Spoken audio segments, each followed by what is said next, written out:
For charity, connect with your family, your spouse, and your children. Give them extra time. Give them extra attention. Charity begins at home first. Yes.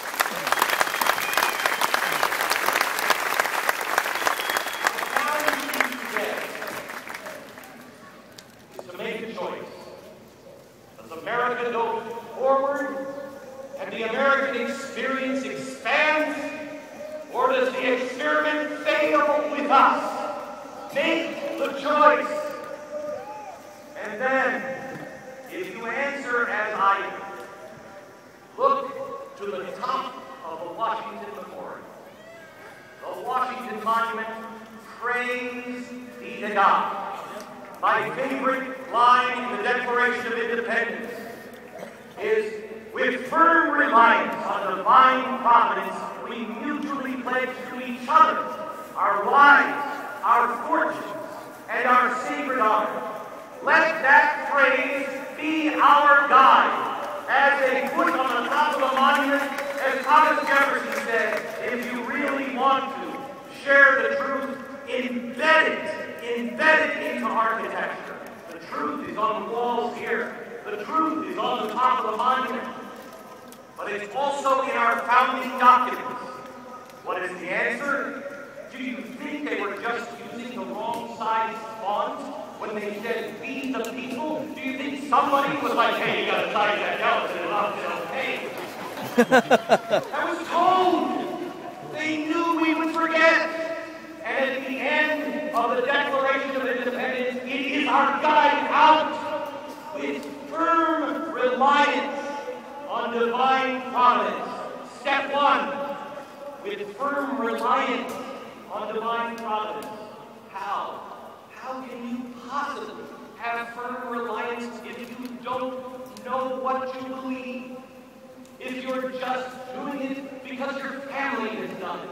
If you're just doing it because it's what we do. If you haven't, as Thomas Jefferson said, question with boldness even the very existence of God. For if there be a God, he must surely rather honest questioning over blindfolded feet. Blindfolded questioning with boldness does. Find out what you really truly believe. It's the only way you can have firm reliance on it. When the storms come up and your ship is being tossed, you've got to rely on something.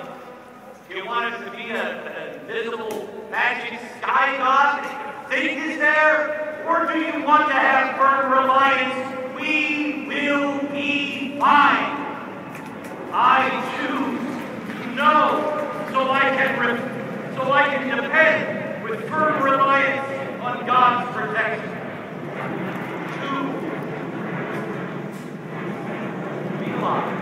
Your space. If you understand who God is, you will also understand you are one of his children. That has great benefits and unbelievable responsibility. If you find out who God truly is, I warn you,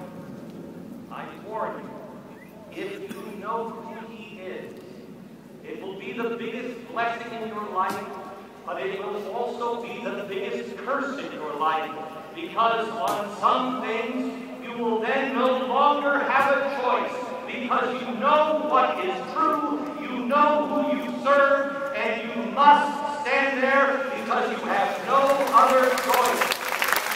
Know who he is, and know who you are.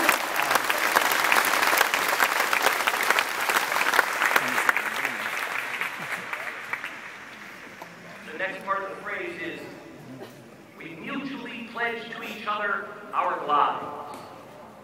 I've always read that as something the Vietnam vets did, the Korean vets did, or the vets that we honor today. It's not just that. Washington, I told you, gave up his life as he wanted it. He wanted to be a farmer, not a president. He wanted to be a surveyor, not a general.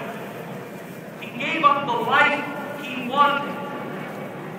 If we do this right, we will each come to a point in our life, if we are going to change our country with lasting ramifications, we will each come to a point in our life where we are at the last string or thread and say, have I not yet done enough for my country? And then we will stand up again and get on our horse, because the answer is no.